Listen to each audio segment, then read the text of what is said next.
It is a pleasure to stand here and address such an elite audience. Today's topic is mind management according to the Indian culture, how the Indian seers saw the mind and how they tried to organize it and control it. That's what we are going to discuss. Mind is something which baffles everybody. Actually, we don't know what exactly is mind. We know that we have a mind only because we think. If we stop thinking, there is no mind.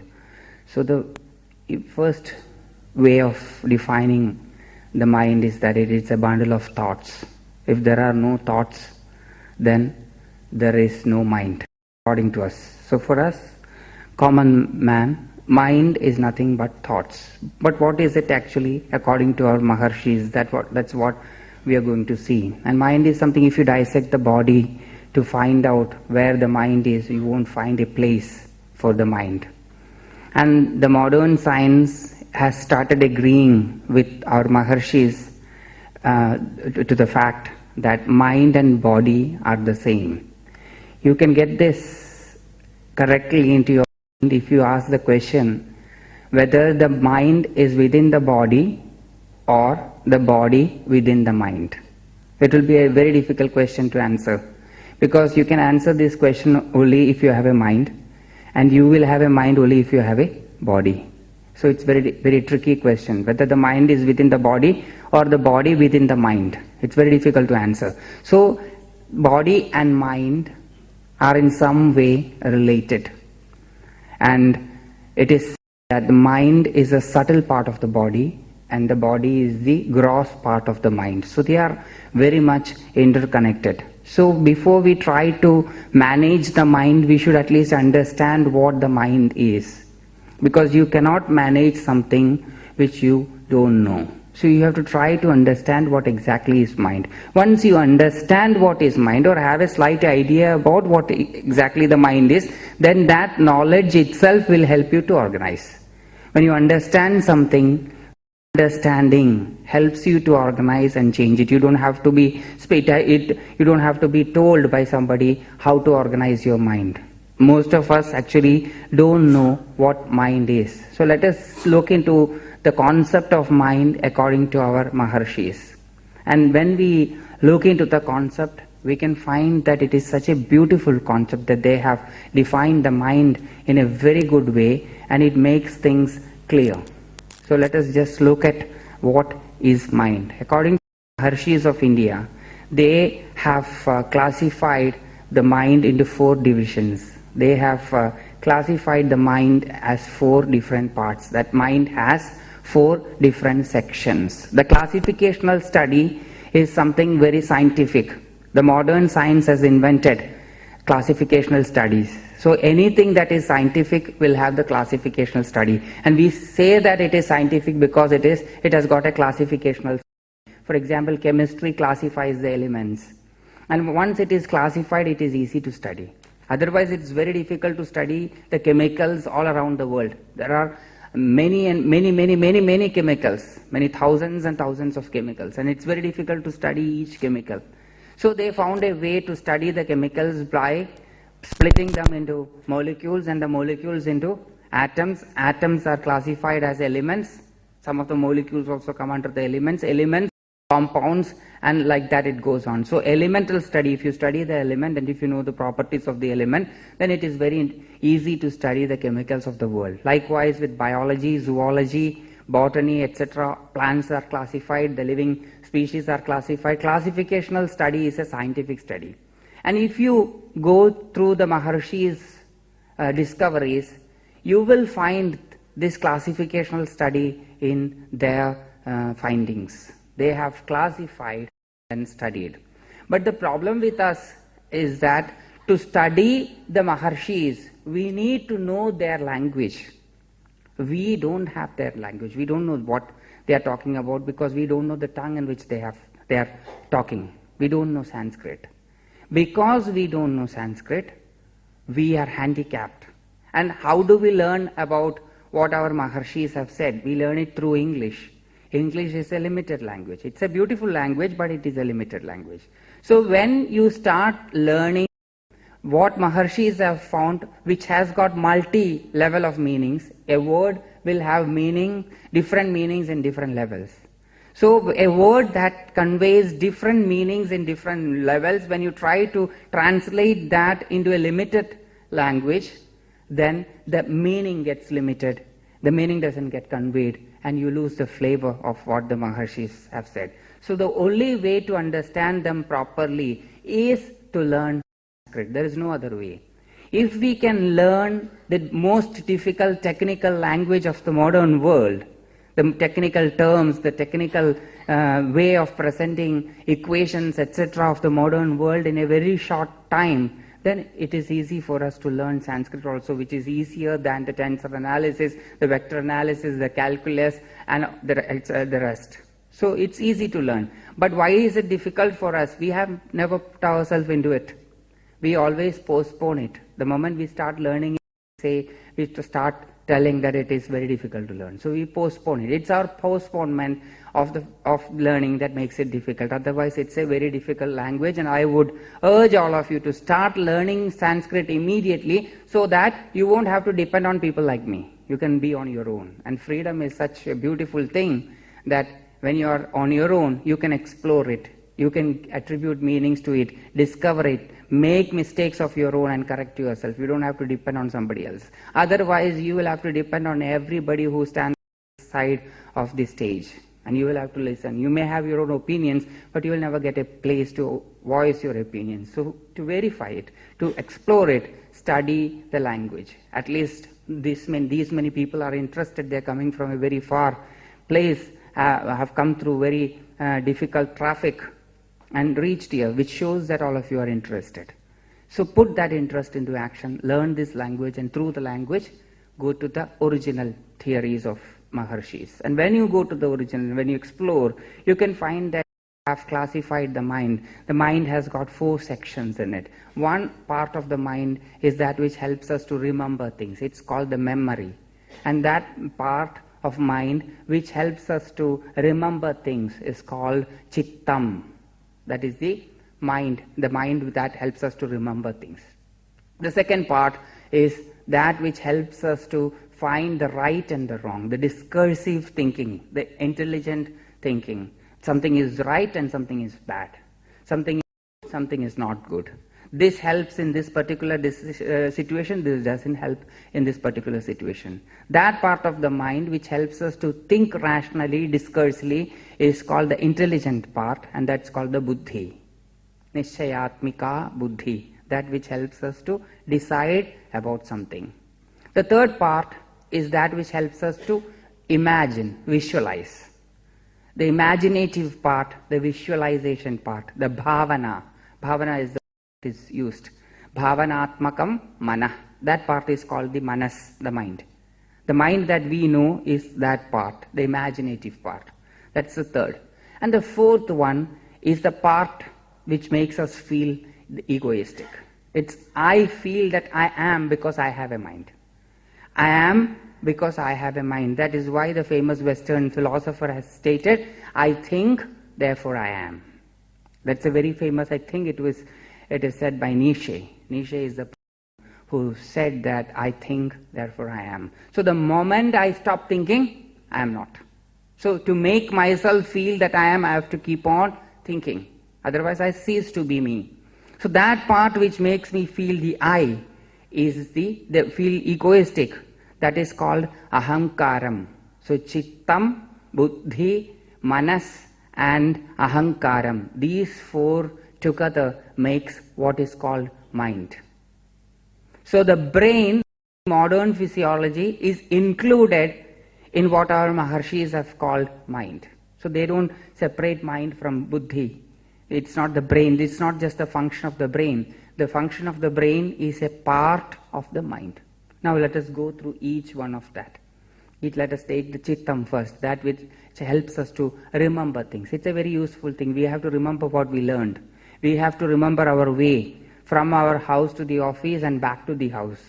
So memory as such is very useful, provided that it is a memory of chronological way. That is, you remember how to move from one place to another.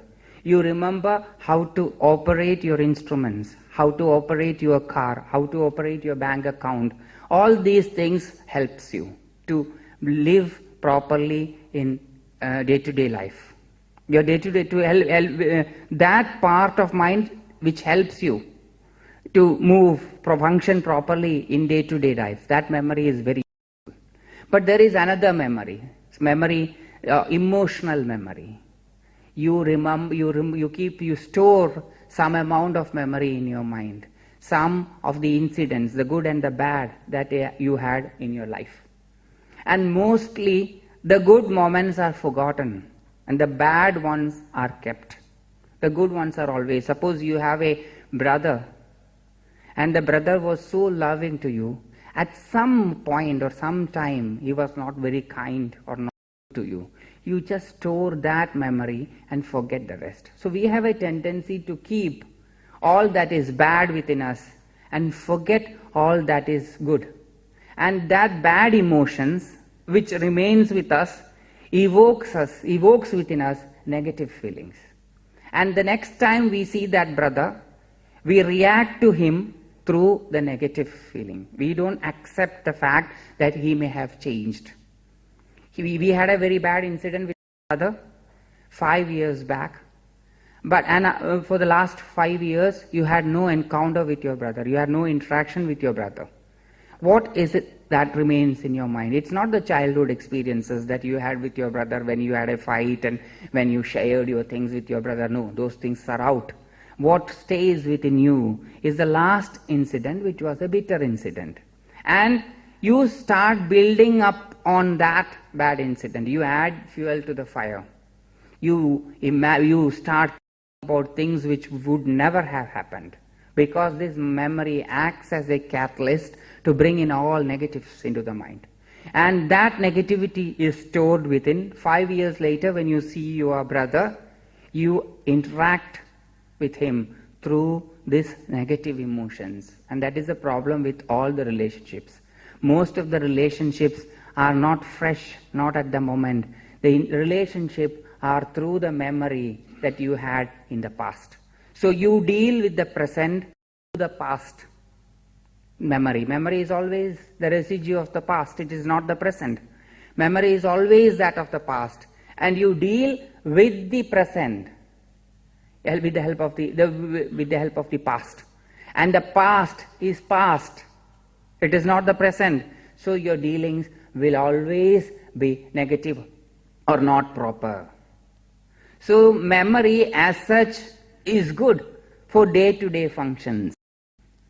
But if the memories that you keep within you, emotional memory, and through that emotional memory, if you start dealing with the present situation, whether it is a good memory or a bad memory, it is a past issue. With the past, when you try to deal the present, you will never be able to deal with the present properly. So why is it that, but it's not with our knowledge that we cling to the past knowledge. The past knowledge we hold to the past knowledge because our mind is not resilient. It is stiff. You cannot let go of things. You hold on to things. You cling to ideas, incidents, emotions, and that clinging causes a problem. And most of the relationship problems are problems of the past. If you look into your life right now, with the problems that you have with your wife, with your brothers, with your sisters, with your parents, with your neighbors, with your everybody, you can see that the spoiled relationships are those relationships which you have dealt with this past memory. So we need to deal with the memory so that the memory doesn't hinder us from having a healthy living, a positive life. So the memory should be dealt in a proper way. And to deal with that in a proper way, we should understand, acknowledge that the memory is in some way coming in us and disturbing us. If we don't know that, this keeps on happening and we will never be able to change. So to have a change in the life, we should know that we are acting through the past and not in the present.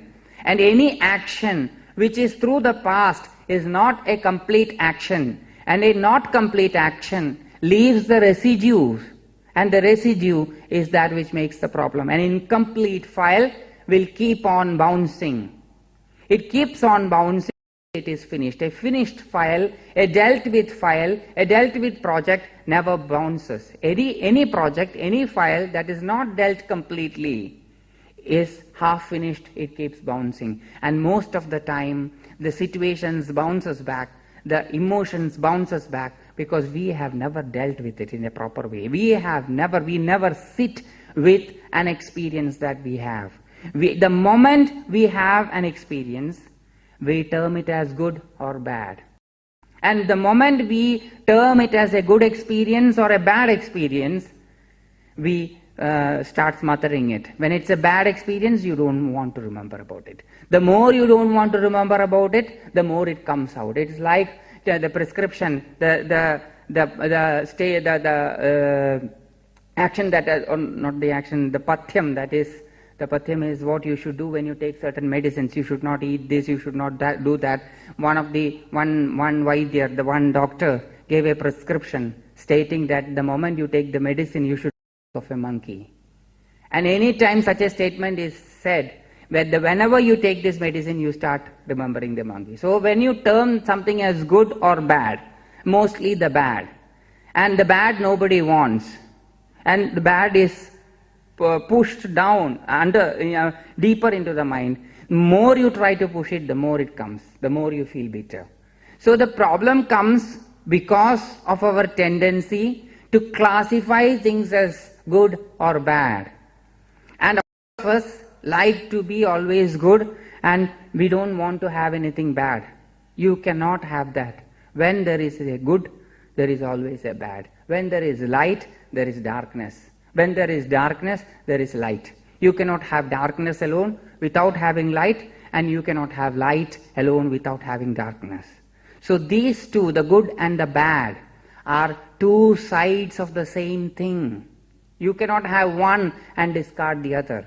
Lord Krishna in Gita, he understood this and told Arjuna, Sarva dharman parityajya maam ekam sharanam vraja aham tva sarva papebhyo mokshayishyami ma shucha. Discard everything, dharma and adharma, and take refuge in me. I will take care of you. So the moment you start discriminating the good and the bad, if you accept things as it is without discrimination, we will deal with how to do that. It's easy said than done, but we will see to the practical side later on. So if you can deal with a situation without discriminating and deal with it completely, sitting with it, finishing that emotion completely, then it will not disturb you. The disturbances comes when you don't deal with it properly. So there was an incident in our life in which the brothers quarreled, and what the brother, the elder one or the younger one, said, I got hurt. And instead of trying to understand why did I get hurt, I try to retaliate because I got hurt. I am such a great person, nobody should hurt me. And when I have that notion that I am a great person and nobody should hurt me, wherever I go, whatever I do, everybody is at every point of time hurting me. Because I am always watching, I am very alert that nobody should hurt me. And since I am always alert, what everybody does or say hurts me. Nobody sits, when you get hurt, nobody sits back and think, why am I hurt? Why should I be hurt? What is it that makes me feel bad? Why do I feel bad when such and such statements are said? Is anything true about what he says? When he called me a liar, when he called me a cheater, is it true? If it is not true, then why should it disturb you? If it is true, then why should it disturb you? Because he has made a truth statement. So a true statement need not disturb you. And if the statement is not true, it need not disturb you. Why are you getting disturbed? So there is something within you which is creating the disturbance, and it's not from without. So you sit with yourself, deal with the emotion, and once you have dealt with it, once you have clarity to see the emotion properly, then that will not disturb you. Unfortunately, our education has got nothing to do with emotions. It has got everything to do with the intelligence. And if you look at the present day companies, what they look for is not the IQ but the EQ, the emotional quotient, and not the intelligence quotient. They want you to be emotionally sound, because only an emotionally sound person will be able to do his best. You may be a very intelligent person, but if you are disturbed, suppose you are a very intelligent professor who can teach very well, but before leaving to the college, he had a big quarrel with his wife whom he loves very much. What will happen to his classes throughout that day? It will not be a good class, because emotionally he is not well. Emotional well-being is needed for work, for an efficient way of living. So emotional dealing, emotional well-being is necessary. But most of us, I would like to say all of us, but sometimes some people may be there who cannot be here, but most of us are emotionally not happy. We are not happy with whatever we have. Nobody is ever happy. Either they are not happy with their wife, they are not happy with the husband, not happy with the children, not happy with the job, not happy with their supervisors, not happy with the traffic, not happy with the government, not happy with anything and anything. Why? Why is it that all of us are not happy? Because we are not taught, which should be taught, because it should be a part of education to deal with you. We are not taught in the modern world to deal with ourselves. We are taught to deal with the machines. We are taught to deal with the numbers. We are taught to deal with everything without. We are not given a training to deal. We are not given a helping hand to deal with what is within us, and that is our emotion. That's very dear and near to us, but we don't know to deal.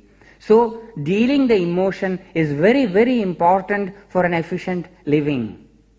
So if you want to live your life efficiently, productively, healthily, then you should be emotionally well. Most of us are not, because we don't know to deal with the emotions. The moment we have some emotion, we jump. The moment I am happy, I throw a party. The moment I am unhappy, I switch on my TV. So I never sit with my experiences. I never sit with my emotions, whether it's good or bad. It's the same. When I am extremely happy, there is a party organized. I share with my happiness. The moment I am sad, I seclude and switch on the TV or the music, and I would like to be alone. Let me alone. So you never deal with the problem. You always run away from the emotions. And the more you run away from the emotions, the less you are able to deal with it. So memory is the past. And with the past, you cannot deal the present, which is a fact. And most of us are dealing with the present through the past. So memory, to understand that part of the mind which helps us to remember, is a must. And is memory totally bad? No. We need memory.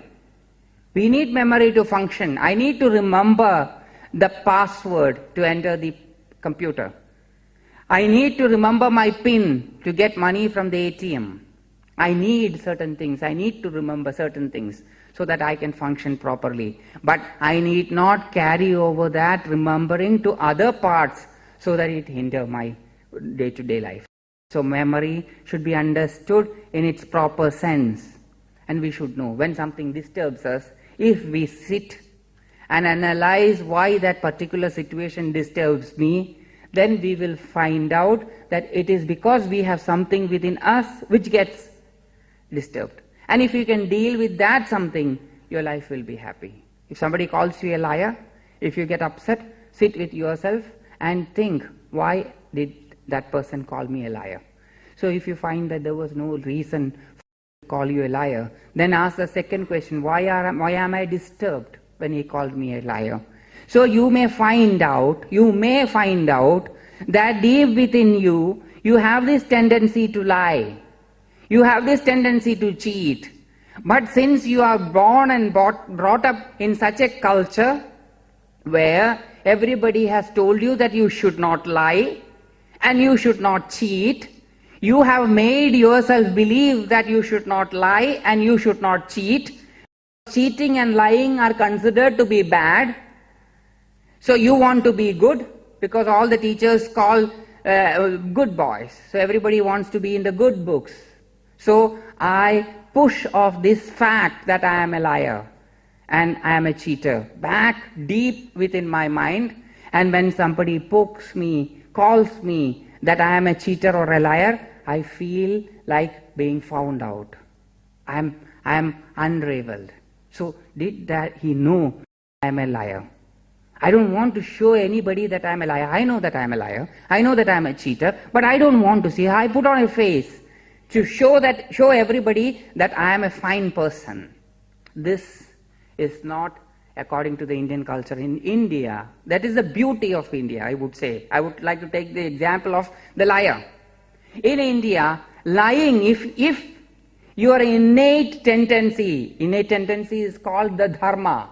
It is not the moral code of living. The sadachara, the morality, the way that you live is different from dharma. When you have a dharma and when you do live your life according to the dharma, you have certain routine things that you do or you don't do. And those do's and don'ts are the morality and not the dharma.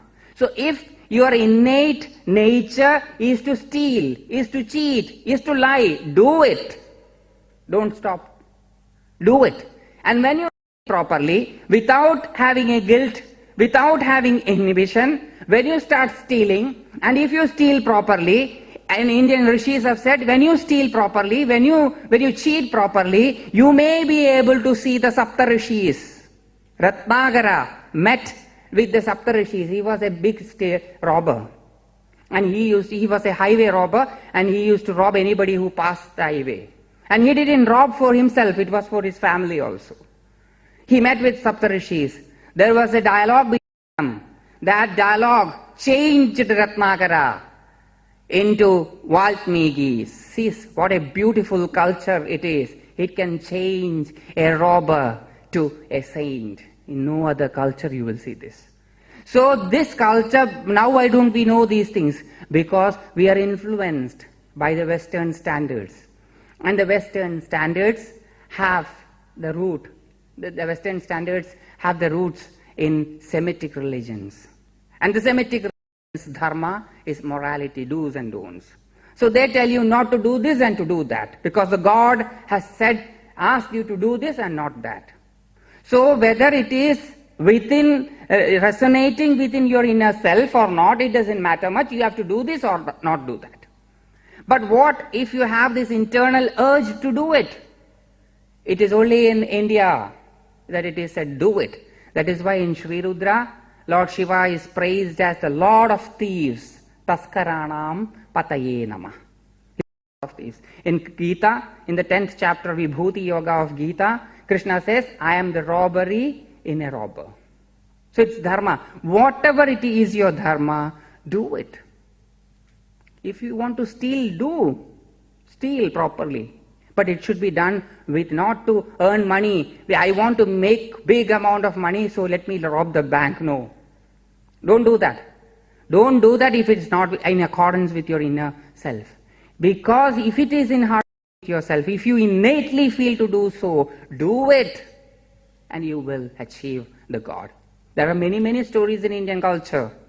One man, there is a story about the past of Villumangalat Swamiyar, who was a great saint of Kerala, who could see Lord Krishna with his naked eyes. And the change happened to him on his way to a brothel. He was going to a prostitution place. He had a keep. And no matter what prevented him, he reached there. The next day, when he saw what all helped him to reach there, he saw that it was a dead body who helped him to carry over the river. It was a big python which he thought was a rope and helped him to climb to the lady. And when the lady saw all these things, she just told him, if you had the same passion that you have for me towards the Lord, you could have seen the Lord. That moment he changed. Why did he change? Because he pursued his dharma. We don't. We don't pursue the dharma because we have so many inhibitions. I want to steal, but I have been taught throughout my life that you should not steal. So there is an inner conflict within me between the good and the bad. And I smother the bad. And I try to put on the face of good. And whenever I try to put on the face of goodness, holier than thou attitude, if somebody pokes me, calls me a liar, a cheater, a robber, I am hurt. I retaliate. I retaliate because I don't want to accept the fact that I am a thief. I am not suggesting that all of you become thieves. I am just taking in the motive of all the examples to make a suggestion. So that what I want to convey is that act according to your inner tendency. I took the worst to show that even the worst, if pursued properly, can lead you to the best. That's why I took that example. Not to say that, don't quote me telling that this man is advocating everybody to become a thief. No, I am not. But I am advocating you to become a thief if there is the innate tendency in you to steal. If you do it properly, that will lead you to the best. Now, why are not we at our best? None of us pursue what is good for us, what is within us, in harmony with us. We always pursue what we think is good for us. And what we think is good for us need not be that what is good for us. So you have to, this requires a lot of intelligence to understand. You have to be very, very sharp. You have to be very keen, and then only you will understand. Otherwise you will misquote me, and I am not responsible for the misquotations, because it's been recorded and I have evidence. So you cannot misquote me. The reason why I say is that pursue the inner nature. That inner nature, you can pursue that inner nature only if there is no memory in you of emotions, no residues. You should be clean of your emotional past. It should be pure. And then when you are pure, your innate tendency will come out, you will pursue, you will do it. There is no guilt. The guilt is offered by the society. The society is what tells you what's good and what's bad. And you try to move according to what is good and bad, and you are discomfortable, uncomfortable. And that uncomfort leads to misery. And that is the past. And always you react through the past. So the emotions should be dealt properly without considering it as good or bad. Nothing is good and nothing is bad as such. Sakalam pavitram chaiva vasana kutsita bhaved. Everything in this world is pure. Nothing is impure. It is your vasana, your purva janmarjita karma that makes something good or bad. To take an example, is milk good or bad?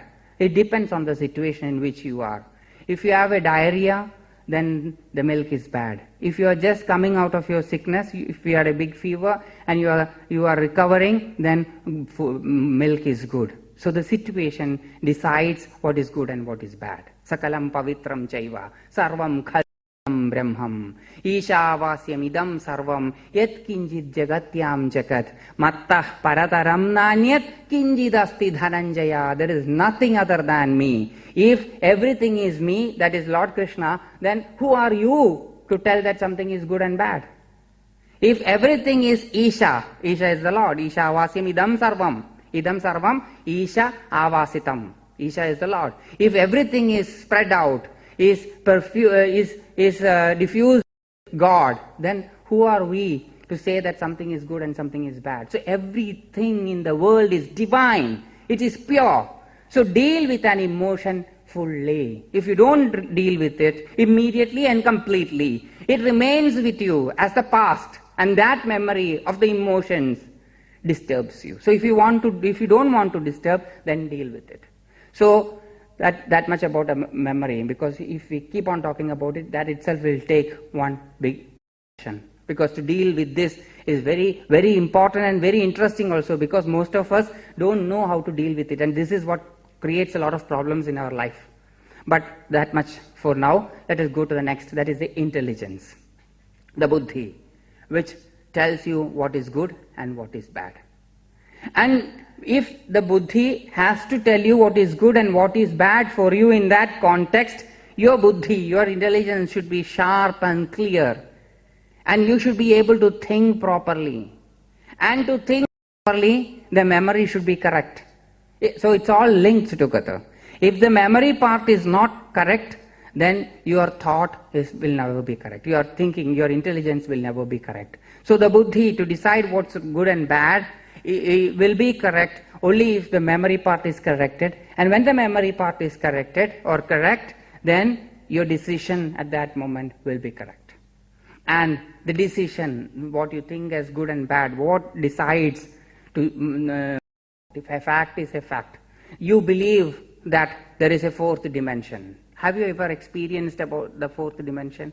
But most of us, if not all, or know that there is a fourth dimension. Why do we know, or how do we know that there is a fourth dimension? Because Albert Einstein has said so in his special theory of relativity. How has he made, what is the fourth dimension? The x, y and the z axis everybody knows, because we live in a three-dimensional world. Now what is the fourth dimension? ICT. What is it? God knows. Most of us don't know what it is. I is root of -1. -1 itself is inconceivable. You can't understand what is -1. 1 you can understand, 2 you can understand, 3 you can visualize, 4 yes. But what is -1? How to visualize that? It is very difficult. And root of -1, very difficult. Root of 2, root of 4, root of 144 is, we can find out. But how do you find out root of -1? We don't know.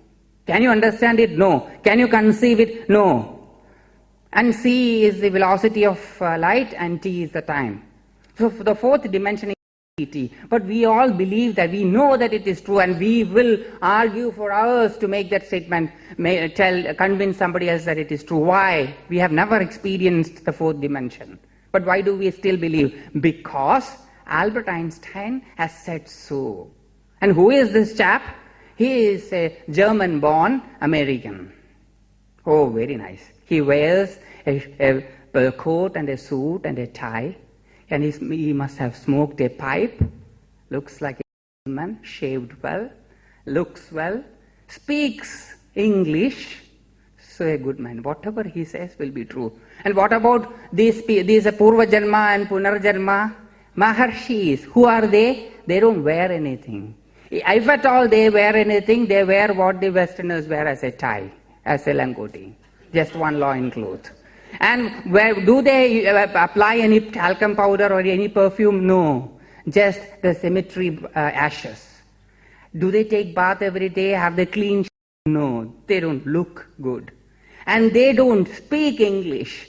Since they don't speak English and since they don't look good, looking good is very important. Your appearance is very important, because that is important in the modern way. The Maharshis don't appear well. They don't look good. Since they don't look good and they talk a stupid language called Sanskrit, whatever they say will be stupidity. We have never understood what ICT is. We have not experienced it, but believe. But what the Maharshis have said, that also we don't understand, and we have not experienced it. But that we are sure is superstition. This is scientific. That is what is called hypocrisy. Because you have no idea of finding out what is good and what is bad, what is true and what is not true, what is right and what is wrong. Because your clarity of vision, your clarity of thought is not proper. Your intelligence is not working properly. The Maharshis knew that intelligence may not be functioning properly. So they had a mantra called Gayatri. Among the 10,000 mantras of Rigveda, this is the only mantra which prays that let our intelligence be inspired. Let our intelligence, buddhi prajodayat, let my intelligence be inspired. For what? Nobody has ever asked that question. I have heard many asking the question, who should repeat Gayatri and how many times we should repeat Gayatri, and how should we repeat Gayatri, when should we repeat Gayatri, thinking that repeating Gayatri will make our life more comfortable and give us more money. No, the Gayatri mantra prays to the sun to inspire our intelligence. For what? Now what do you need the intelligence for? To make somebody else's property yours. To cheat somebody else. You need a lot of intelligence to do that. To pickpocket the other person legally. You need intelligence. And so The Maharshis need that intelligence? Of course not. They stated in the Ishavasya Upanishad, Ma Gridha Kasya Svidhanam. Don't desire, aspire for somebody else's property. So those Maharshis who have stated asked not to desire for what is somebody else's would not have prayed to have intelligence inspired to make what belongs to somebody else. So it is not for acquiring, accumulating what is somebody else's. Was it to solve the higher equations of physics, chemistry, mathematics, etc.? No, because at that time there was no physics, there was no chemistry, and there was no second order partial differential equations. So it was not for that. Then what was the reason for them to pray for inspiring the intelligence? Inspiring the intelligence was required so that you decide the right at the right moment. So that you can decide what is right for you, and what is right for you may be wrong for others. But that is something else. What is right for you, you should decide. But what we do nowadays is, what is right for me is right for everybody, and everybody should do what I ask them to do. That is again a Semitic concept. It is not Indian. Indian is a free concept. This is what I like. You can choose, decide what's good for you. You are given the freedom. But we somehow don't want to be free also, because freedom brings in responsibility, and we don't want to be responsible. So if your intelligence is required to function in the proper way, then you are free to choose. And when you are free to choose, the choice brings along with it certain amount of responsibilities. We don't want to be responsible, so we don't want to be intelligent. Since we don't want to be intelligent, we are dull. And whatever decisions we make may go wrong, because we don't have the proper intelligence function. To function properly, your intelligence need to be inspired, because your intelligence is conditioned by the past karmas, whether you believe or not. It is conditioned by the past karma. Have you ever thought why you desire certain things and why you don't desire certain other things? Intellectually, you may feel that desiring X is good or better than desiring Y, but you cannot force yourself to desire. So desire is not actually an intelligence of the moment. The intelligence should be inspired so that you can desire. And what inspires the intelligence? It is the past karma. So the past karma is what inspires your intelligence. You should know about your past karma. And when you know your past karma intuitionally, not correctly, then that will help you to have an intelligence that is clear. And we will see the method how we use it later, how to do all these things. There is a very easy method. There are many methods. There is also an easy method, and I will be discussing slightly about the easy method. So intelligence is required so that we make the right decision at the right time. And taking the right decision at the right time is very important for a good living.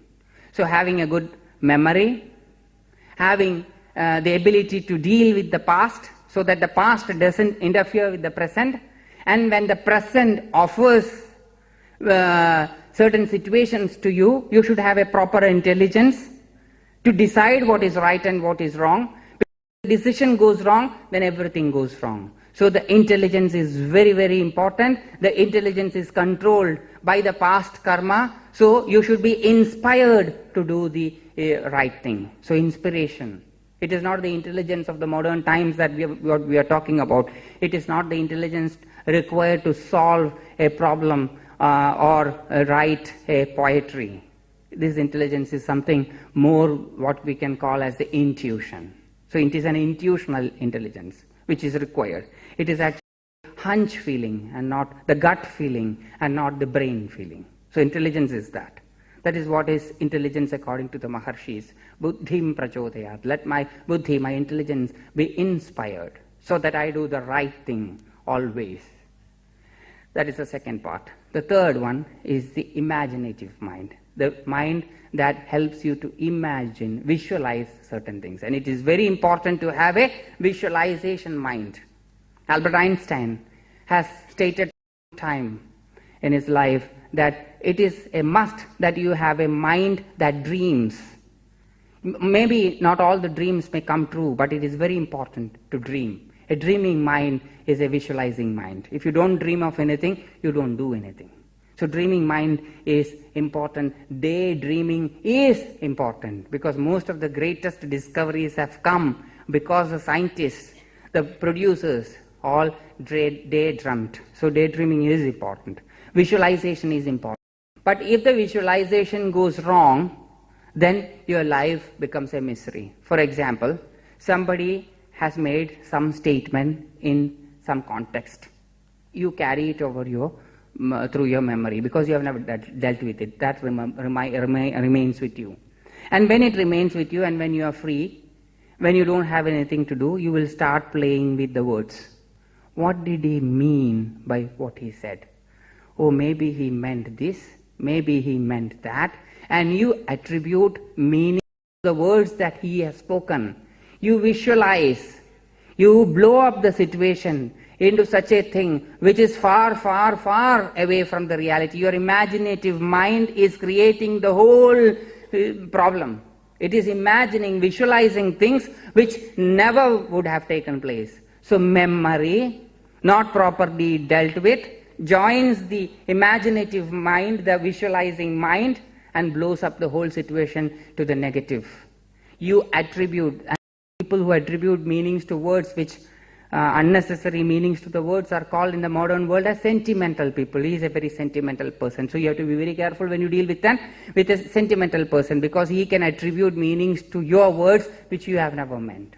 You would have made a simple statement. This man with an imaginative, very highly imaginative mind would have imagined something which you never meant. And next time when he see you, what will he do? He will act accordingly. He will act through what he has understood from that. Instead of understanding that the person properly, using your imaginative mind, you attribute meanings to those words and then create the problem. So imagination should be handled properly.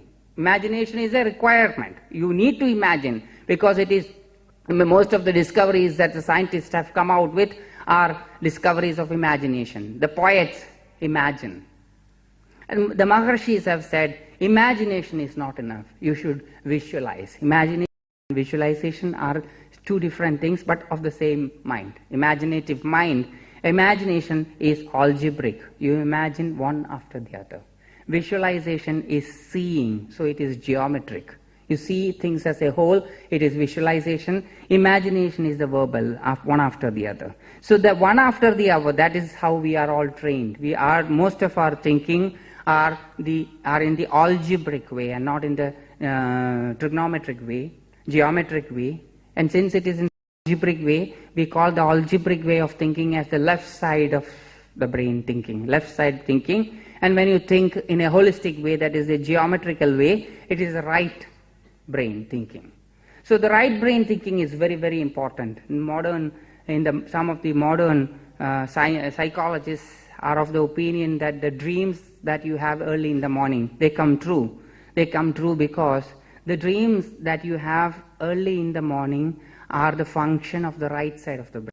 And whatever you think, visualize, when the right side of the brain is active, will come true. Now research is going in that direction. They have not yet come to a conclusion on that thing, but research is going on. In India, there is a belief that your dreams that you had early in the morning comes true, because early in the morning it is the right side of the brain that is active, and dream is nothing but visualization. Anything that you can visualize using your right brain will come true. The Western world has taken use of this. They have set up a method to use this imagination, and they call it as the creative visualization. With creative visualization, you can nearly materialize anything. You can make anything happen, and it's a very simple technique. I will discuss the technique in a brief way. Suppose you want to make something come true. All you have to do is to tap the power of your mind. So the mind is divided as the conscious and the subconscious. The subconscious has a tremendous energy within, lying dormant. So awaken that subconscious, pray to it, see that your desire is fulfilled, stay with that visual for some time, and thank, that will come true. So you have to know how to awaken the subconscious. Visualize that your mind is a cave and you go deep within the cave. So when you go into the cave, you should call the subconscious by a name. You can use any name that you would like. Let us, for example, take the name of Rama. So if you name the subconscious as Ram, any name can do. Sit quietly in a place, close your eyes, visualize that your mind is a cave, and then call out for Rama, Ram, Ram, Ram, and with each name go within, deep within, deep within, deep within. Visualize that Lord Rama is sleeping. And when you call, visualize, not imagine, visualize that he is awakening. You see awakening. And when he awakens, pray what you want. Let us say that you want a car which is of the latest model. So you can ask. You ask Lord Rama, Rama, give me a car of red color or whatever color you want, which is of such and such make, full option, half option, whatever you want. Pray. And next moment, see, visualize that Lord Rama has granted you that car.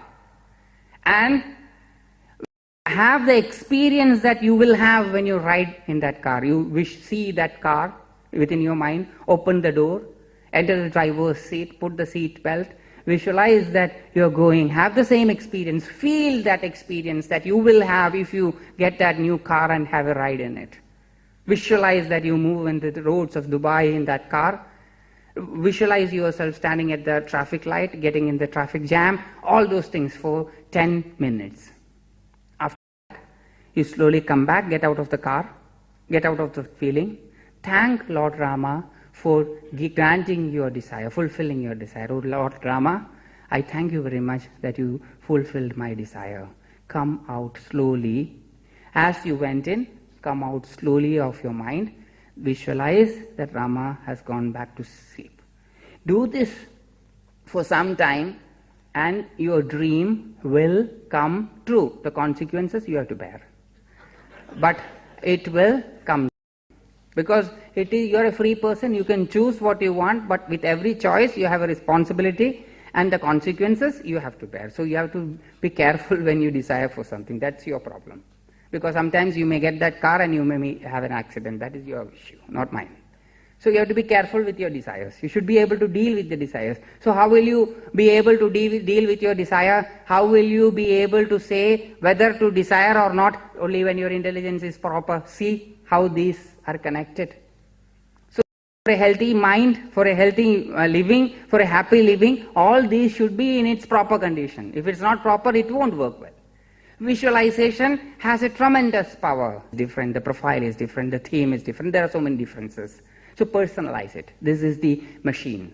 Now you can improvise on it, adapt it to your life situation, call the subconscious the name that you want to, and work on it and get your desire fulfilled. Any of your desire, whether it's good or bad, because as I said earlier, no desire is bad. Any desire will be fulfilled, but consequences you have to bear.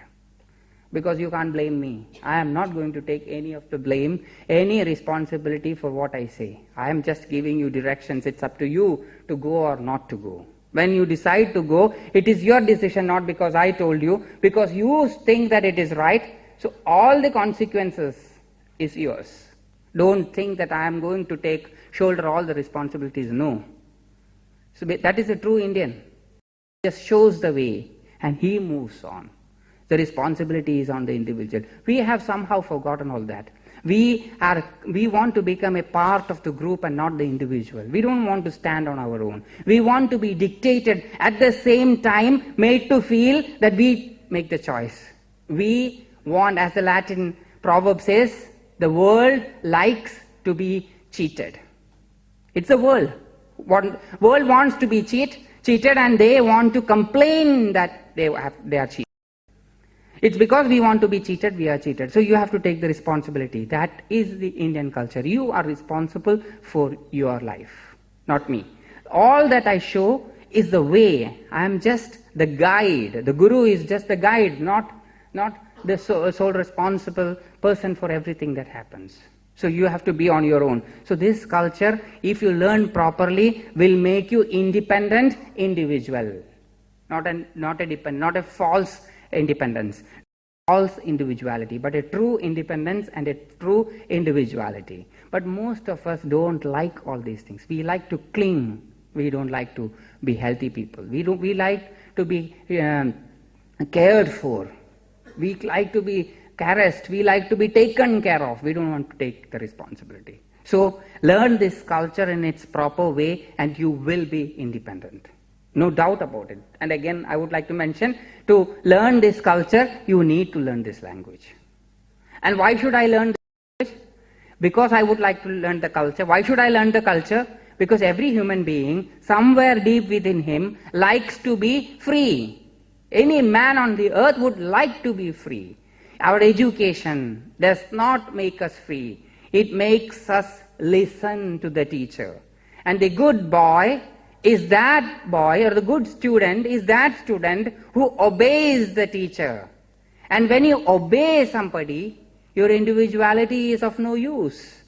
And when you are taught from day one in the school not to have your individual expression, you are taught to obey. You have to fall in a line.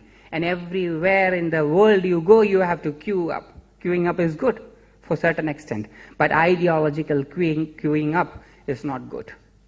So we are not given the proper education. We are given all information.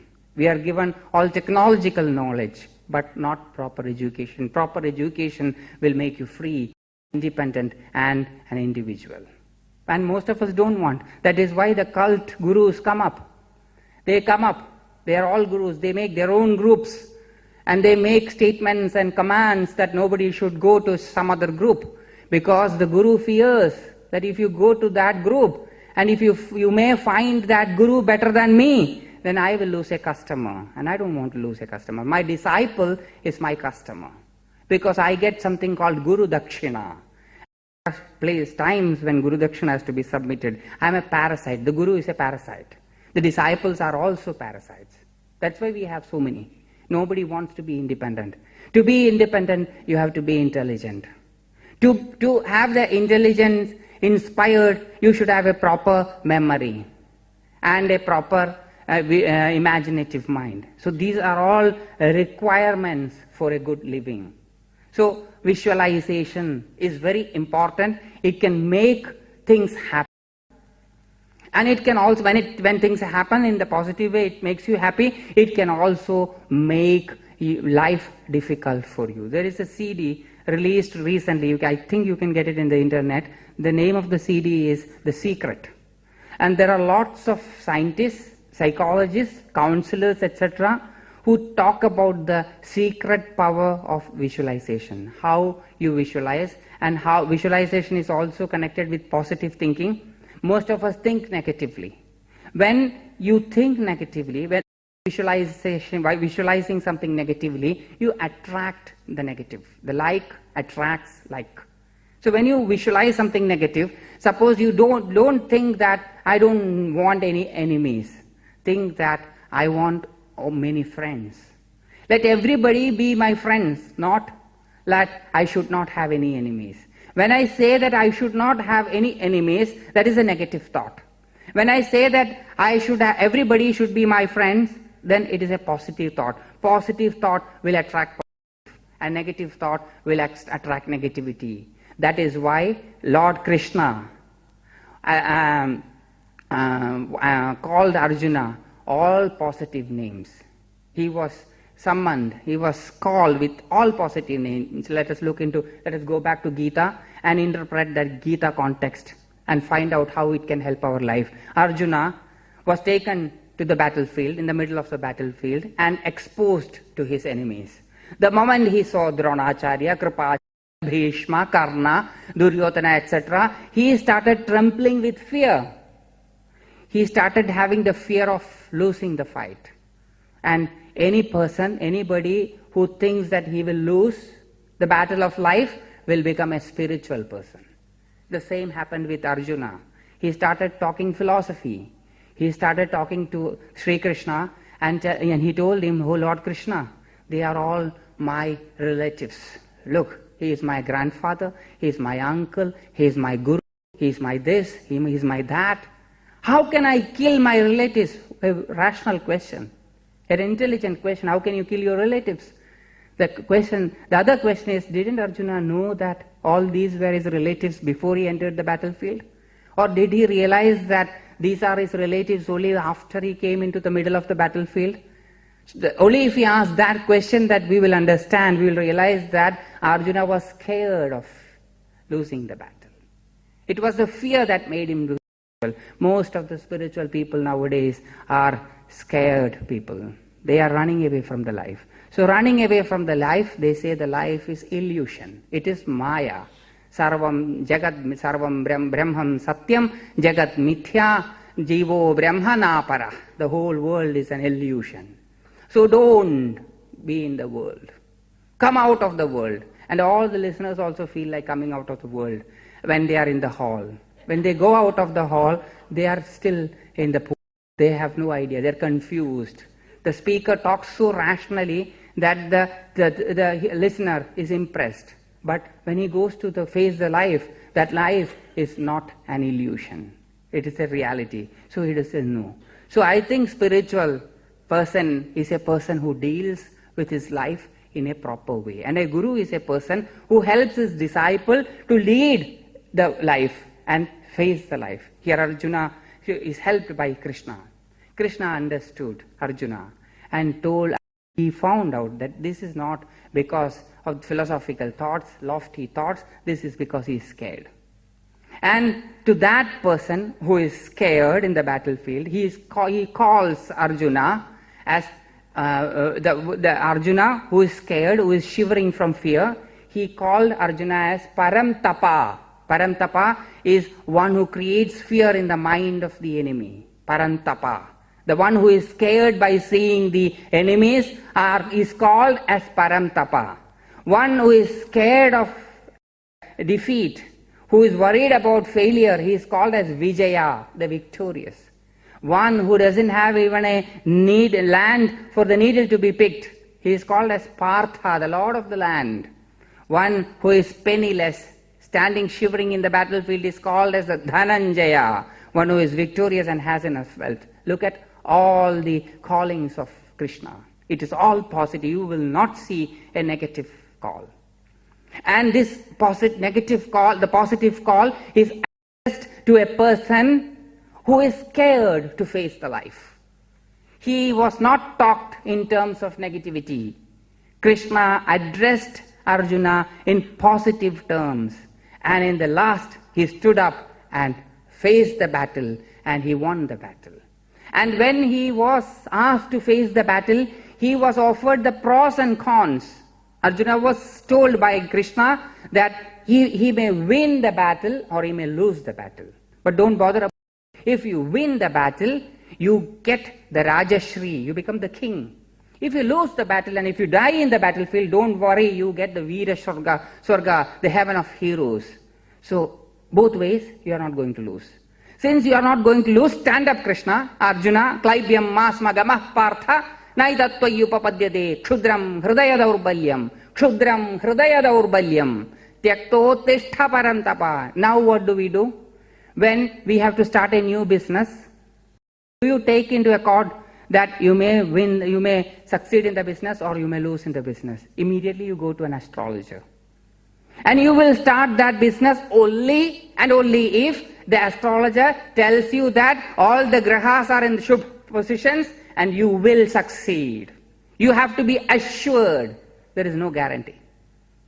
Lord who knew that this is the beauty of Gita. Lord who knew that Pandavas would win the battle never told us that go ahead, I am with you and you will win.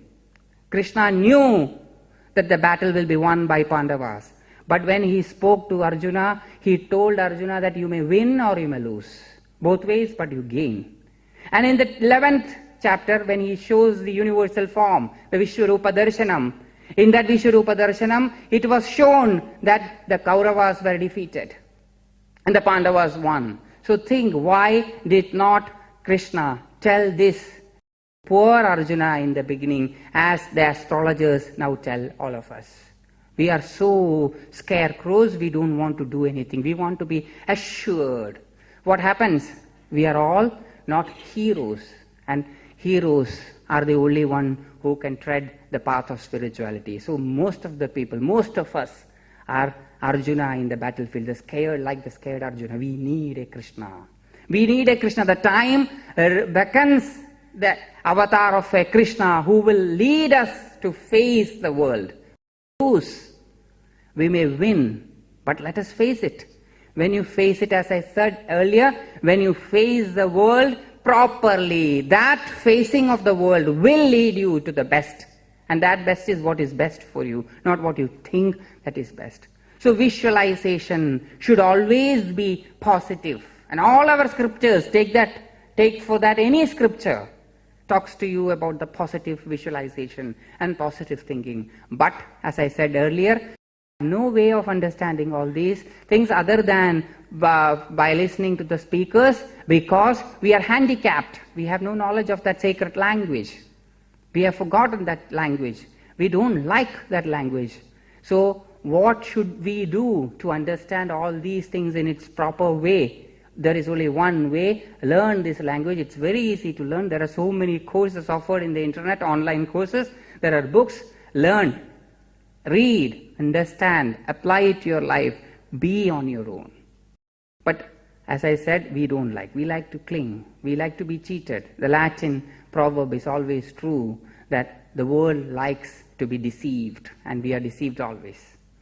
We are never positive. So go back to our Maharshis, look at from their perception the life, and deal with the life in that way, in our own way, not in the way that they have suggested. The time has changed. The food habits have changed. The transportation mode has changed. The dressing code has changed. So many external changes have taken place. Adapt those theories to the modern world and apply it, and it will help you. So visualization in the positive way will help. So we should know how to deal with it and how to learn it. So this is a small example of using visualization. There are other ways also for other purposes. Now let us come back to the fourth part of the mind, or the fourth classification of the mind, that is the ego. Ego is that which makes us feel proud. And we all are told by spiritual people to be egoless. And we are striving hard and hard and hard to be egoless. The more we try to be egoless, the more egoist we are. Even the humble person, the humblest of the humble, is egoistic. How do you know that? Have you ever dreamt? Yes. In your dream, are you the hero or your neighbor? Who is the hero? In everybody's dream, it is that person, the dreamer is the hero and not the neighbor. I have never heard about a dream in which the neighbor is the dreamer, is the hero. It is always me, I, the great. I am very humble. I am a very humble person. But that humility itself is an ego. And I never use the word I. We always use the word we. Or I never use the word I use the word this body. I don't use the word I, or whenever I have to use the I always use Girish. That doesn't make me egoless. Because when I dream, if I dream, who is the center actor? The main actor is always me. I cannot dream with having somebody else as the main actor. So the ego is to be dealt properly. It should be understood properly to be dealt with, because an inflated ego can create problem, and a deflated ego, a person who doesn't have ego at all, can also be a problem. So you should have an ego which is properly functioning. You should have proper ego. Most of the time our ego is not proper. Why? Let us look into it. Let us look into the nature of our ego and find out why is it not in its proper place. Why is it that I am insecure? Any time I am with me, I sit with me, I concentrate on me, I know that I am insecure. I am insecure financially, I am insecure emotionally, I am insecure healthily, I am insecure in all ways. What is it that makes me insecure? Why is it that I feel that I am a hindrance? Why is it that I feel that ego is a great problem. Let us look into the nature of ego. Where do I get this little ego from? I am not talking about the vast, big ego, the big I. I am talking about the little ego, the limited ego that we all have, and we are finding difficult to deal with it. It is only 5 things that we are given to know the world. We are given 5 instruments by the Almighty, and I use the word Almighty because I know that there is a power. It's not that I believe that there is a power. I know that there is a power which has created the world, and created the world from within himself, the manifestation from the unmanifested, not from somewhere.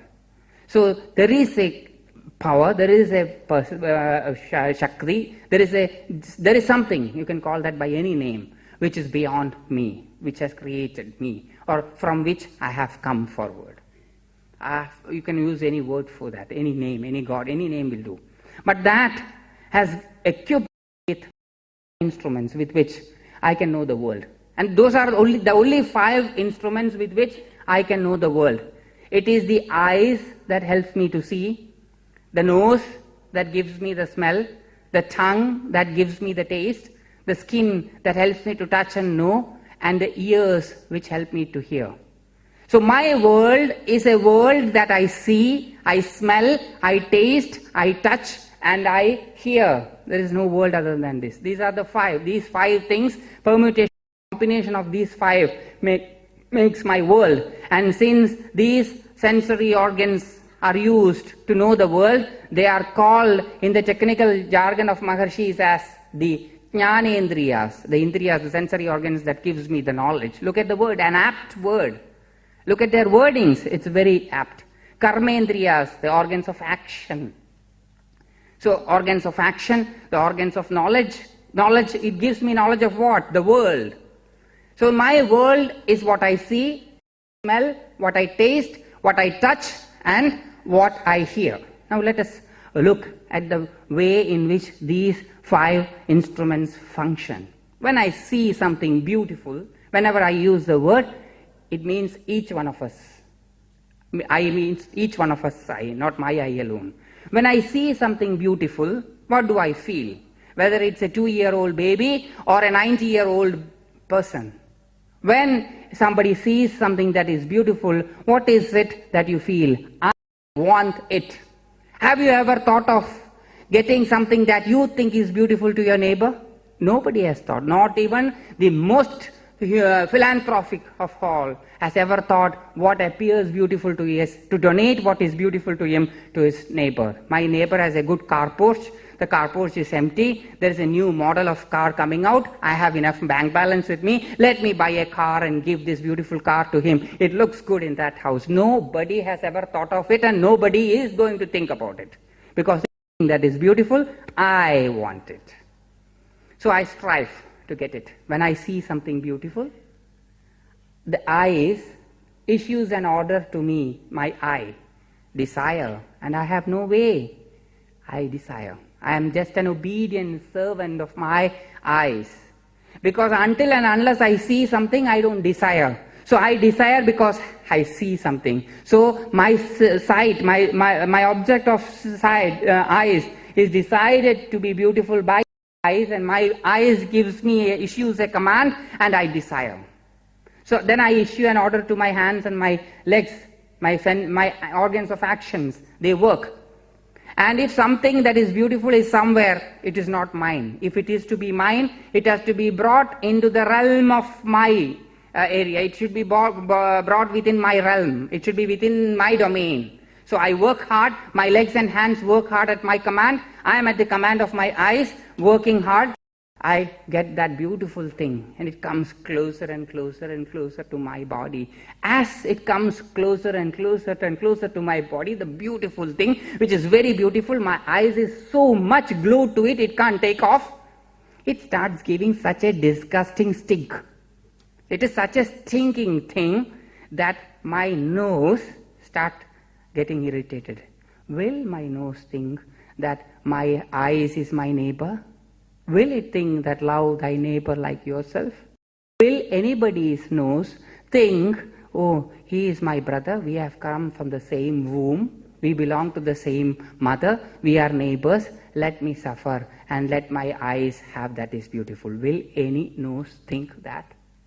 No. What will the nose say? The nose will tell me, desire to throw. Poor me, who is a slave to my nose, will have to throw it. It will issue an order to my legs and feet, and hands and feet, and it has to throw. The nose gets something smelling, beautiful smell, good smell. It will ask me, desire for it. I will work, get it, put it on my tongue. My tongue doesn't like the taste. Will my tongue think my poor nose have thought so much, desired so much, let me suffer? There is no such suffering. So it will ask you to spit it out. What my eyes like, my nose doesn't. What my nose likes, my tongue doesn't. What my tongue likes, my skin doesn't. What my skin likes, my ears doesn't. I have only these 5 equipments, 5 instruments to know the world. And these instruments are not functioning harmoniously, and I am talking about harmony in the world.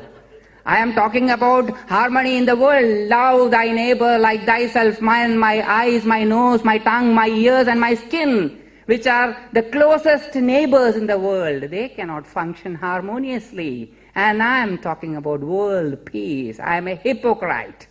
I don't understand anything in its true perception. So if you are for the peace, stand away from the world, think about yourself. Are you at peace with yourself? If you are not with peace with yourself, how can you offer the world with something that you have never experienced?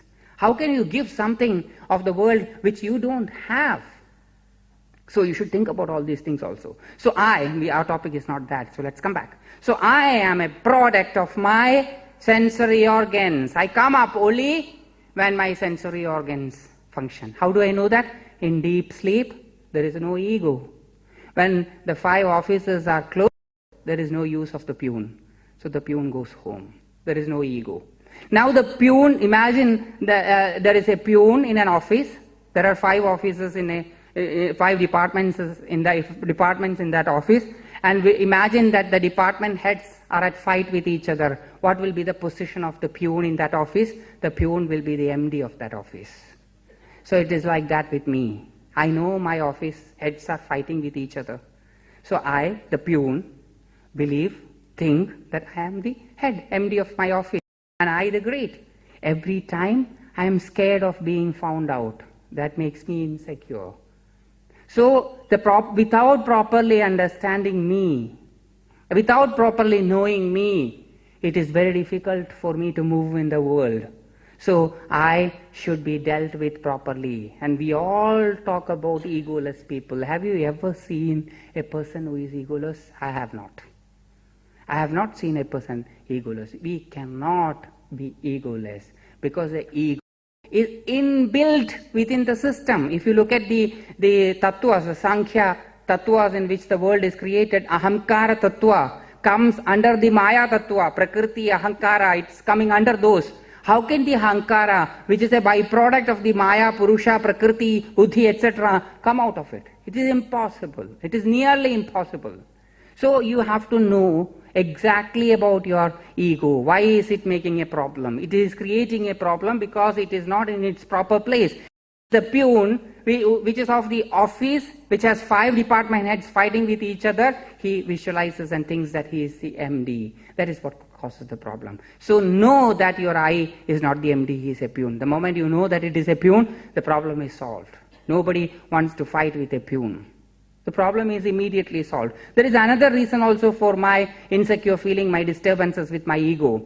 Unfortunately, I'm living in this world, I am curious. I'm a curious person. I like to observe what's around me. Even though my education has mothered my curiosity, I still am curious. The education, the modern society has tried a lot to make me not curious. The education system is such a way that if you are curious, you will come out as a product who has got no curiosity. We are not curious of anything in the world. A child who is not educated is curious. But somehow the education could not kill our curiosity, and we still are curious. I, the great me, I have tamed all the animals in the world. I have the wild dog brought into the city, tamed it, and when I come home from my office, the dog wags its tail and it gives a special cry, begging me to love him, to feed him, to touch him. I, the great, chain my dog and make him sit next to me and pat him. I have the wild cat tamed, pussycat. He sits on my lap and he makes a noise. I touch him, I give him milk, I feed him. He likes me very much. I have tamed the cow and started milking him. I have tamed the horse and started riding on him. I have tamed everything and anything that I think is for me, and it's in my house. But I am curious. I take this dog for a walk every day. He's chained and the other end of the chain is in my hand. But as I walk with him, it is a natural process for me to observe him because I'm naturally curious. So when I observe him closely, I find that this fellow who is my slave, even though I don't call him slave, I call him with all names, he is my pet, not my slave. He is a slave, but because if he doesn't wag his tail at me, next time when I come from the office, I don't like. So I make him wag his tail, or I don't give him his bone. So he has to wag his tail. So he knows that his wagging, whether it is out of emotional love or not, it is for the bone. Because the master will not feed him if he doesn't wag. So I take him around, take him for a walk, we walk around. But I really observe and I find that he can see the world. His seeing is different from my seeing the world. I feel that he can see more than what I can see. He can hear what is more than I can hear. He can taste more, he can smell more, and he can touch more. I start feeling insecure. Is my dog seeing a world which is greater than what I am seeing? I don't like anybody else to see something that I don't see. So slowly I find that this dog's world is a bit different from the world that I see, hear, smell, etc. So I go back and start observing my cat. I have the same observation. My God, this cat, this little one, can see, hear, smell, taste, etc. more than what I can. I turn to my cow, I have the same finding. I turn to the horses, I have the same finding. I turn to every single animal that I have tamed and I find that their world is from me, and then comes the tsunami and I find that me and my tamed animals that I have chained are the only ones that the nature has slaughtered and everybody else is free. That is a shock to me. The great me is shaken to find that I, the great I, and my tamed animals are the only ones that are slaughtered by the nature, killed by the nature. The mother nature is benevolent, is kind to everything which is not touched by the things, and I am scared and shaken. For unfortunately, I started learning physics, and I have found that in the electromagnetic spectrum, I can see only the VIBGYOR part, a small, tiny part in the big spectrum. I cannot see anything else. What I claim as my sight is nothing but the permutation and combination of these 7 colors. There is more to it and less to it, infrared and ultraviolet. I am very unhappy. That is when I learned that I can hear only 20 to 20,000 hertz of sound. More than that and below that, I cannot. I can only smell certain smells. I can taste only certain tastes. I can touch only within a particular temperature. If it is beyond that temperature, my skin gets burnt. If it is below that temperature, my skin gets numb. I cannot know. Oh my God, my world is a limited world. I am the king of a limited area. That makes me feel very, very, very uncomfortable. My finiteness in an infinite world disturbs me. My disharmony, the disharmony between my sensory organs creates the insecurity in me. I am not what I think I am. So Nietzsche is not right. Nietzsche was not right when he said that I think, therefore I am. I am not what I think I am. So I should be something else. I should be able to know who I am really. Only when I know myself, I will be able to my ego, to know myself, my visualization mind, the bhavanatmakam, the mind, the manas should be properly functioning, the buddhi should be properly functioning, and the chittam, the memory should be properly functioning. So my mind should be proper. How can I now make my mind a proper functioning thing? That is when the Maharshis come up with a solution. They ask us, they have told us from time immemorial, chant the name of God. But we don't chant because it is, as I said earlier, it is not by a person who is well dressed. If it had come from Albert Einstein, if it had come from Schrodinger, if it had come from Maslow, Maxwell, etc., we would have immediately taken it. But since it has come from Atri, since it has come from Bharadwaj, since it has come from Vishwamitra, not good. We don't take it. Hypocrites that we are. Otherwise we would have taken it. The Maharshis, who are the greatest of all the scientists, who has learned the mind, they have classified the mind. They have learned about the mind. They knew that for a man to function properly, all these 4 different parts should function coordinately, should be harmonious, you should be able to deal with it properly. So he has told that this is the simplest of all the ways. There are many ways. We are not talking about the complicated ways. The most simplest of all the ways is to chant the God's name. When you chant, what happens? When you chant, you train your memory. The more you chant, the more you train, because memory can be trained in the proper function. When you train the memory is something that can be trained, and when you train it only to remember those things which are required and not to remember anything emotional and to store the residues. When you train it, it remembers what is to be remembered. And the nama, the mantra, the name of the God is powerful enough to help you. There is the God's power in the name of the God, which will help you also. It is something which is beyond description. We will be able to define or describe or discuss about it. There is something beyond our description and definition and explanation. So chanting helps the memory. The more you chant, you train your mind to remember things in the proper way. That is why the Veda was chanted by the Maharshis every day. They used to chant, they used to listen. No writing was there. Writing came later. Only listening was there in the beginning. That is why the sacred knowledge is called the Shruti, that what you hear, not what you write and read. You should hear. Shravanam is what you hear. And when you hear things and learn, you are training the memory. It is like you learn the multiplication table in the olden times. Nowadays nobody, because there is a calculator and all those things. Now you don't have to memorize anything. But in those days you had to memorize. You had to commit it to memory by repeating it over and over again. The multiplication tables are repeated over and over. The sacred stanzas, the riks, the mantras of the Vedas are chanted again and again. So when you chant over and over and over again, the memory part strengthens. And since you train it always and don't allow it to wander away, the training is from the childhood onwards, it's proper. So what happens? You learn to remember what is to be remembered automatically.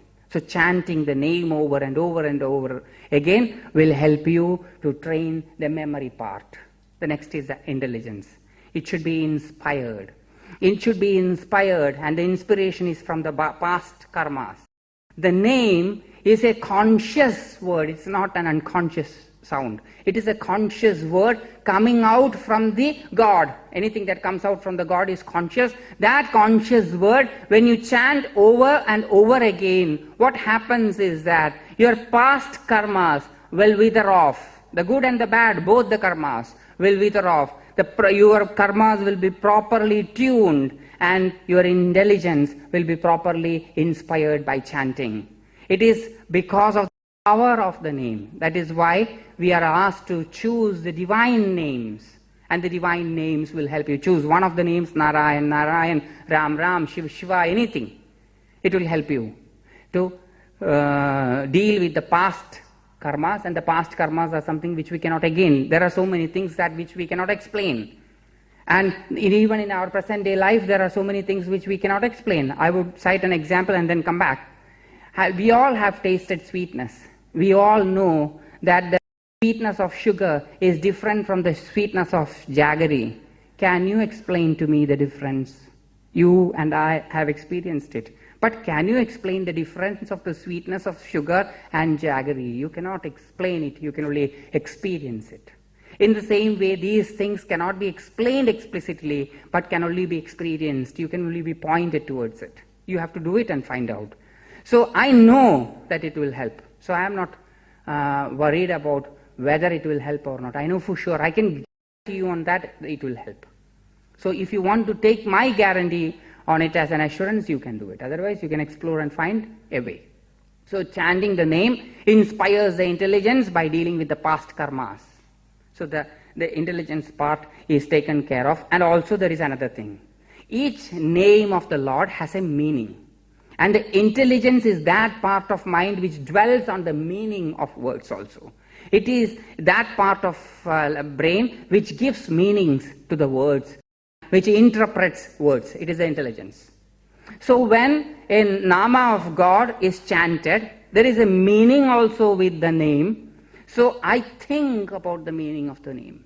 Rama is that which attracts. Krishna is that which attracts. Narayan is one who lies on what. There are so many, it's all multi-tiered meaning. I'm just stating one of the meanings. So there are many, many meanings for one name at different levels. You start pondering over the meaning of the words. So your brain, your intelligence is taken care of. It has two actions. One is that the names will help you to deal with the past karma and also will stimulate the reasoning process. You can think about the name, think about its various interpretations, etc. So the intelligence part is trained in the proper way.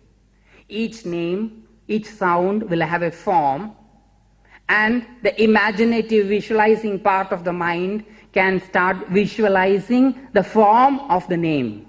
And visualization in Sanskrit is called dhyanam. The word means, as the root of the word dhyanam is dhi, and the meaning of the word dhi is to think, to the meaning and to visualize. The dhi is to see and to think.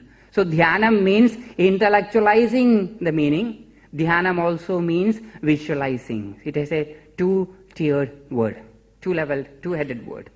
It has got two different meanings.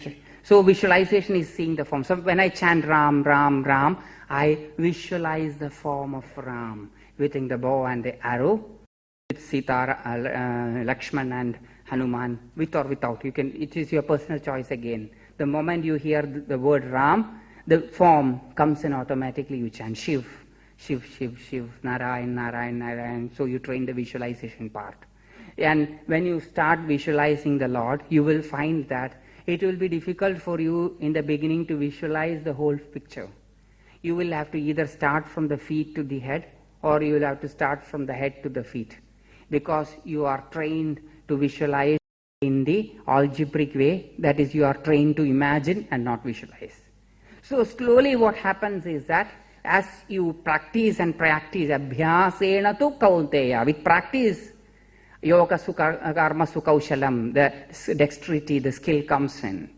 So you have to practice. The more and more practice you have, the more and more skilled you are. So when you say the Ram, chant the name Ram, the form comes along with it, and the name, the sound is associated with the form, and the visualization is trained. So the memory part is taken care of, the intelligence is taken care of, the visualization is taken care of, that is the chittam, buddhi and manas are taken care of. And slowly, when all the sensory organs have subdued, when all the sensory organs have subsued, the me in me is properly positioned. I can understand it in a proper way. And because of the chanting of the name, the default that is included with the chanting of the name, my neurons, I don't want to go into the details of that because we are running short of time. It's almost 10:45 past now. So I will... 9:45. But still I think we should... tomorrow I can continue with some of this again, because all these topics are interrelated. So I can find out a way to bring what I leave out today, tomorrow. So by the default methodology of chanting the name, the neurons, my brain cells, will start activation. It will start getting activated. The more and more neurons activate in my brain, Because when I start chanting the name attentively, my breath pattern changes. With the breath patterns becomes shallow. I take deep breathe. I start breathing deeply. When my breath lengthens, the amount of oxygen that enters my body increases. The more the oxygen my body gets, the more the oxygen that the brain gets. Brain strives on oxygen. The more oxygen that the brain gets, more neurons starts activating. More neurons activation means my consciousness will start expanding.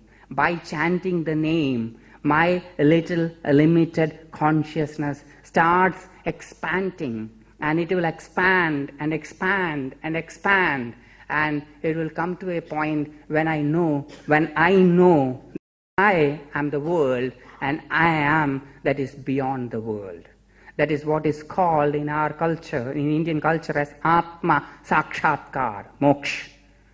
This has been found out by the modern psychologists also. In 1970s, Abraham Maslow, the German-born American psychologist, in his great hierarchy of needs, great theory which he has named as the hierarchy of needs, which discusses about the needs of a human being. He classifies the needs. The first is the basic needs. Security need comes next. After that, social affinity. After social affinity comes self-esteem. After self-esteem, he says that a human being needs to be self-actualized. And self-actualization, if you translate it to any of the Indian language, it means Atma Sakshatkar. And Atma Sakshatkar is nothing but moksha. And he doesn't know how to get self-actualization. He defines self-actualization as when you are self-actualized, you have a experience. In the peak experience, you have a unitary feeling with the world. You feel one with the world. These are the statements not of my Maharshis who were not well dressed. These are the words of the modern world with well dressed ethics. And these are not my statements of my Maharshis, it's statements of the West. And in the Western scientists, it is said that a human need is self-actualization. And India is the only land in which self-actualization is stressed. Dharma, Artha, Kam and Moksha. These are the four things which a person has to aspire when he is living. So in all other parts of the world, we have dharma. Most of the people are dharmic. We can't say that everybody is a dharmic. There is dharma, there is arth, there is kam, desire, fulfillment of desire, and India is the only part of the world where moksha is stressed. That is why being born as an Indian is supposed to be the biggest birth, is greatest thing. Because when you are born as an Indian, by being born, just by taking birth in that holy land, you start hearing these terms right from your childhood. No matter what religion you are in, you listen to this something called Atma Sakshatkar. You see these people who wear saffron and who grow their hair and beard, who wander around the world, who wants nothing but who would like to give. You see them. You may not like them. You may criticize them, but you see them. That seeing, that hearing, that smelling, it enters into your subconscious, retains in the subconscious as an inherent, latent sanskar, and in your future birth it will come out. So being born as an Indian is a great thing, there is no doubt. It doesn't mean that being born as anybody else is good. When I say that mango is very good, it doesn't mean that jackfruit is bad. But mango is good. So being born, are we true to our birth? That is what we should think. Are we living in this world as we should live? No, we are slaves. We are slaves to so many things. So we should awaken from that slumber. We should come out of it. And we should realize what the Indian seers have offered is not something that is superstitious. It is something which a human being needs, hierarchy of needs. It is a need of a human being. And Abraham Maslow,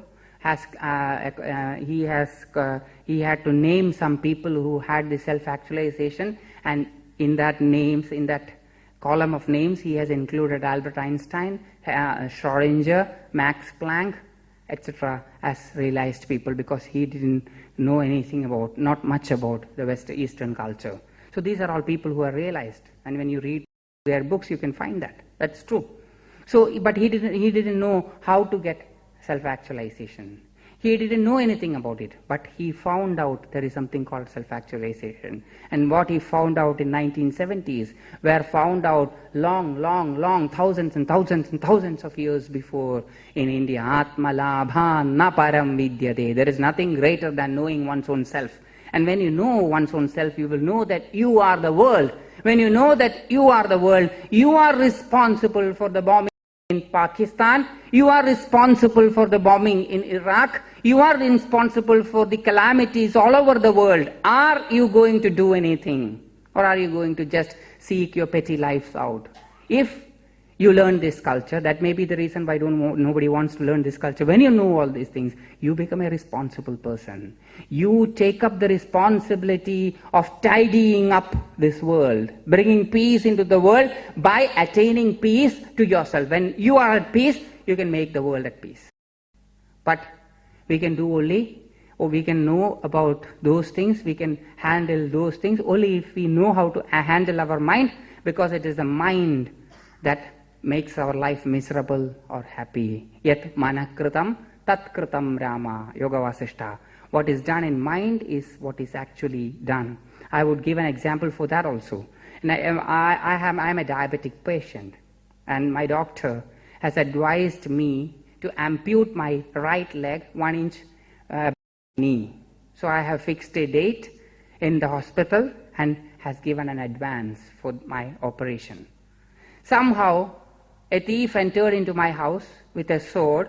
I had a fight with the thief, with the robber, the burglar, and he cut my right leg exactly 1 inch above the knee.